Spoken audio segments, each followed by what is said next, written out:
శ్రీమాత్రే నమః. ప్రతి మనిషి జీవితంలో కొన్ని అనుభవాలు ఉంటాయండి. అది మంచి అనుభవం అవ్వచ్చు, చెడు అనుభవం అవ్వచ్చు, ఏదైనా కావచ్చు. ప్రతి మనిషి జీవితంలో కూడా అనుభవం అనేది ఒకటి ఉంటది.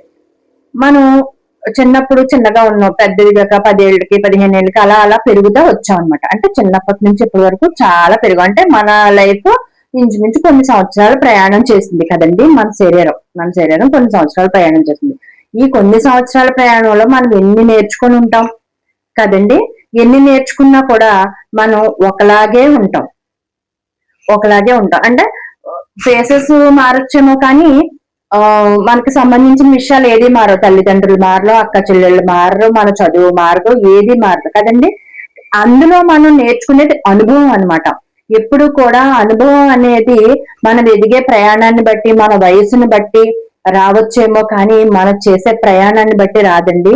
మన మనసుకు తగిలిన గాయాన్ని బట్టి అనుభవం వస్తుంది.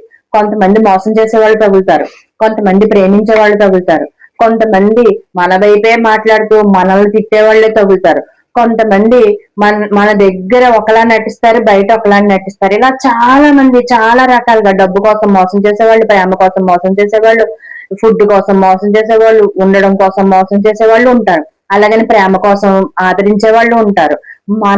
మన జీవితంలో మనకి ఎక్కడ గాయమైందో అక్కడే మనకి మంచి అనుభవం వస్తుందంటే ఇది మాత్రం ప్రతి ఒక్కరు గుర్తించుకోవాలి. ఎందుకంటే అనుభవం అనేది మామూలు విషయం కాదు. గాయాన్ని బట్టి అనుభవం ఉంటది, పరిస్థితిని బట్టి ప్రేమ మారుతుంది. ఇది మాత్రం ప్రతి ఒక్కరు గుర్తుపెట్టుకొని ప్రేమిస్తారా, గాయాన్ని అనుభవంగా మార్చుకొని మీ జీవితాన్ని ముందుకు తీసుకెళ్తారా అనే నిర్ణయం మీ చేతుల్లోనే ఉంది. Thank you friends.